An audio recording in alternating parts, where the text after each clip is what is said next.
என்னடா எடுத்தோன்னே rain road தெரியுது அப்படின்னு யோசிக்காதீங்க. இந்த ரோட்டால் தான் நான் படிக்கும்போது இந்த ரெயின் ரோட்டால் தான் அடிக்கடி ஸ்கூல் விட்டு போவோம். ஸோ இன்றைக்கு பைக் இல்லை, அதனால் நடந்து தான் கிளாஸுக்கு போனான். கிளாஸ் எடுக்கிறதுக்கு போகிறேன். அங்கே தான் நடந்து போய் கொண்டிருக்கேன்.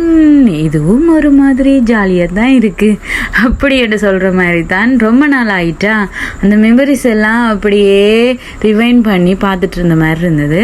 ஸோ அதனால தான் வீடியோ எடுத்து டக்குன்னு போட்டுட்டேன். அது மட்டும் இல்லை, இந்த ஐஸ் பேக்கெட் நாங்கள் ஸ்கூல் படிக்கிற காலத்தில் ஸ்கூல் விட்டு போகும்போது வாங்கி சாப்பிடுவோம். அப்போ 5 ரூபா, ஆனால் இப்போ அது 20 ரூபா ஆக்கிட்டாங்க. ஸோ அதையும் வாங்கி எடுத்துக்கொண்டு குடிச்சு தான் கிளாஸுக்கு போனான். என்ன சின்ன பேக்கெட்டாக இருந்ததால் டக்குன்னு முடிஞ்சுது.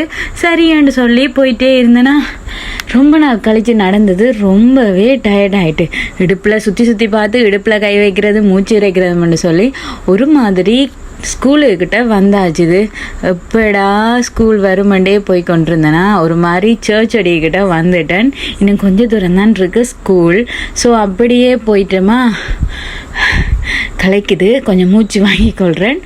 அங்கே பார்த்தா ஒத்தரையும் காணையில். ஐயோ கடவுளே, நம்ம தான் தனியாக மாட்டிட்டோமோ. சரி போய் கிட்ட பார்ப்போம்னு சொல்லிக்கொண்டு இடையில ஒரு பாட்டு ஒன்று தோணுச்சு, அதையும் படித்து கொண்டு போய் கொண்டிருந்தேன்.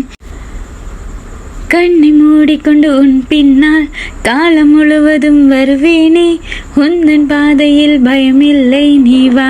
இப்படி லூசு மாதிரி படித்து ஒரு மாதிரி ஸ்கூலுக்கிட்ட வந்துட்டேன். அங்கே பார்த்தா பிள்ளைகளை காண இல்லை. சரி எங்கே தான் போயிருப்பாங்கன்னு சொல்லி அப்படியே பாட்டை படித்து கொண்டு வந்தேன்னா தூரத்தில் பார்த்தா சில்ட்ரன் பார்க். அங்கே எங்களோட 4 வானரங்கள் இருந்து என்ன செய்யுது, ஊஞ்சல் ஆடி கொண்டிருக்குது. ஸோ அவங்கள நான் இப்போ காட்டுறேன்னு பாருங்க. என்ன வாங்கன்னு சொல்லி போட்டு 2:30க்கு எல்லாரும் சில்ட்ரன் பார்க் சைடில் இருந்து விளையாண்டு கொண்டிருக்காங்க. இங்கே பாருங்க. சரியா, நான் இங்கே ஒத்தரையும் காணையிலேன்னு இன்னும் கொஞ்சம் மட்டும் திரும்பி போயிருப்பேன். அங்கே பாருங்க 4 பேரும் என்ன செய்கிறாங்கன்னு பாருங்க. எனக்கு மூச்சு வாங்குது. இவங்க என்னடான்னு சொன்னால் அங்கே விளையாண்டு கொண்டிருக்காங்க. இப்போ என்னை பார்த்துட்டான் அதில் ஒருத்தன். சரியா சொல்கிறான், டீச்சர் வாரான்னு சொல்லிட்டு ஓடி வாரான். சரியா பாருங்க, கண்ணை காட்டுறான். டீச்சர் வந்துட்டா வாங்க அப்படின்னு சொல்லிட்டு நைஸாக வராங்க. அங்கே ஒருத்தன் முகத்தை மூடி கொண்டு வரான். இன்னும் ஒருத்தரும் வரையிலையா கிளாஸுக்கு? நீங்கள் மட்டும்தானா வந்த? ஸோ இவங்க தான் அந்த 4 பேரும். ஒரு 10-12 பேர் படிக்கிறாங்க. பட் இருந்தாலும் இவ்வளோ பேர் தான் இப்போதைக்கு வந்திருந்தாங்க. அவங்களோட சேர்ந்து ஒரு வீடியோ எடுத்துகிட்டு அப்படியே கிளாஸ் ரூமுக்கு போயிட்டேன். பாய்.